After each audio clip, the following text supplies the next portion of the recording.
Di Martin, founder of Click to Heal, and I've got little Norman with me today to go through a little exercise that I would like you to do prior to puppy class.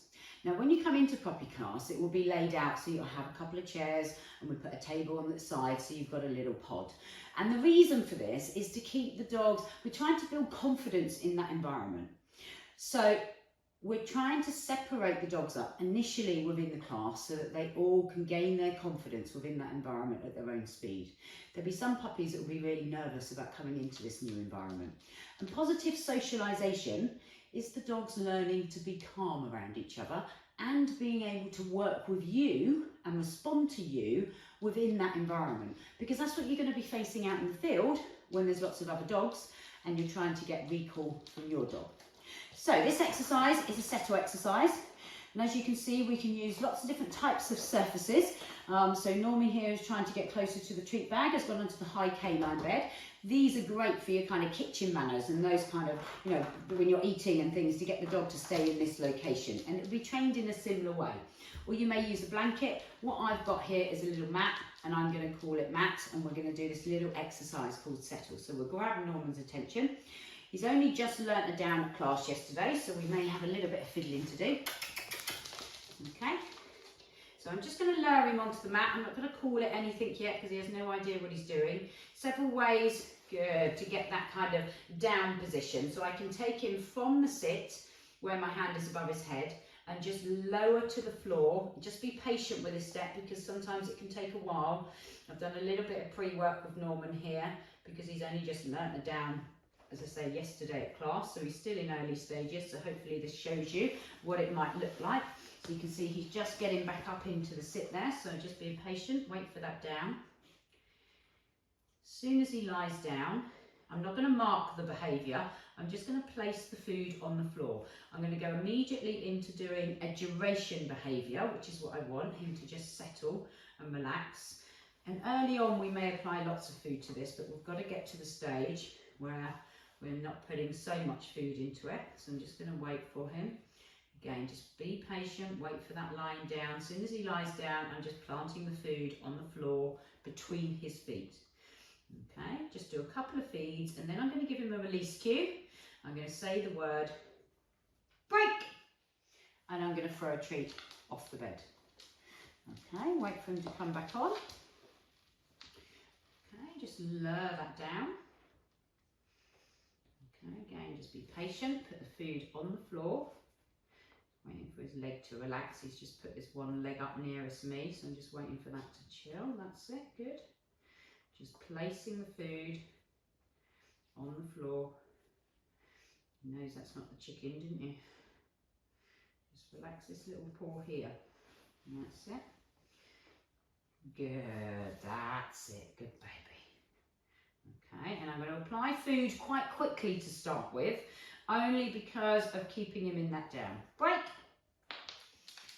I need to increase my intervals quite quickly, so this is why we want you to do a little bit of pre-work before you're trying to do this in an environment where you've got lots of other dogs and different noises going on in the room.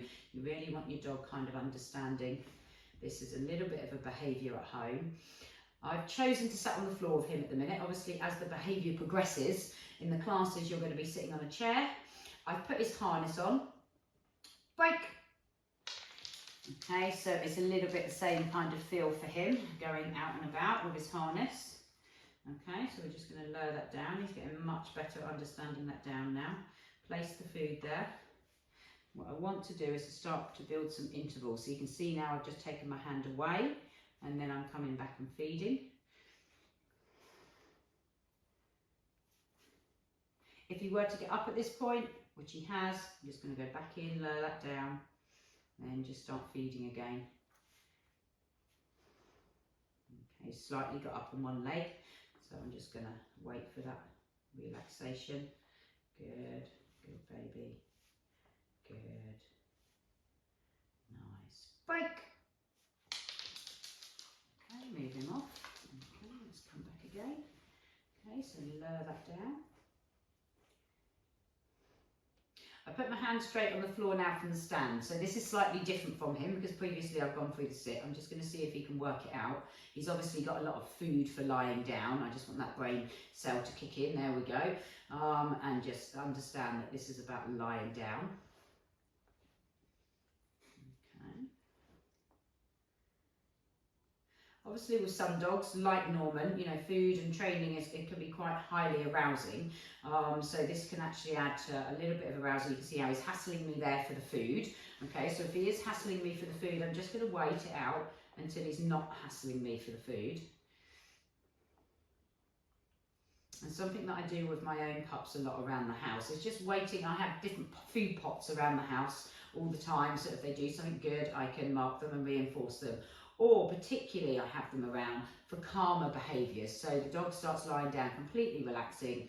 I could just walk over casually, and it's not part of a training session, and just give them a piece of food for that, because I do want to, you know, reinforce that calmness around the house and encourage it. You know, puppies haven't got much impulse control. They do tend to be awake and can be a bit mad until they're ready for sleep again. So just encouraging them to relax, and that's a behaviour that you are going to reinforce, but it's not actually part of a training session where the dog may be a little bit more engaged in the food here. Okay, so just waiting for a little bit of a kind of calm bit. He may get up in between, so I just move him around, lowering into that down again. Just wait it out and let him think about it a bit. Good, baby. Well done. Keep nice and calm. You can see I've not told him down, I've not said settle, I've not put a word to this yet. Break. Okay, we'll put a word in over time once we've got more of the emotion that we want. At the minute he's revved up and seeing it as part of a training session, and he's quite into the food, so I want to get this a little bit calmer before I put my word in. Otherwise, you know, and I'm going to call it settle or chill or relax. What I don't want to do is put that word in when he's still quite highly charged and asking for the food. I want to get this a little bit calmer first. And ideally, I want to get to the point where those intervals are much bigger. Okay, now bearing in mind he only let down yesterday, so he's not done any settle work.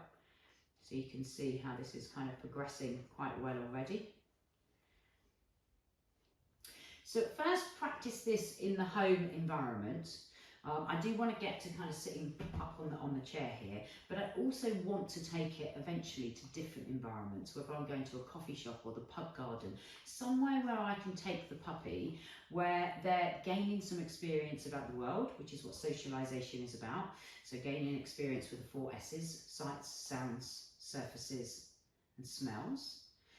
Okay, and I will do the little set of work. I can take the mat with me and do again a little bit of interval feeding, but they're more likely to be looking around at different things then in that, rather than concentrating on the food all of the time. You know, little sounds and sights are going to take their attention.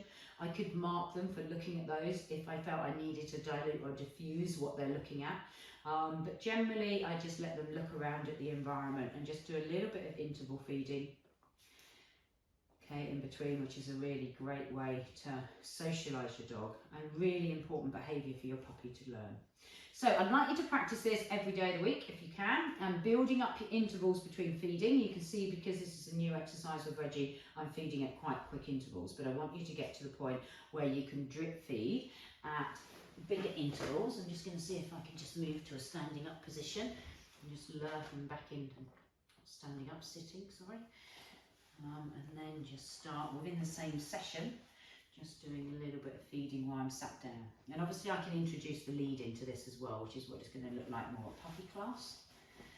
You missed that bit of food there, Reggie.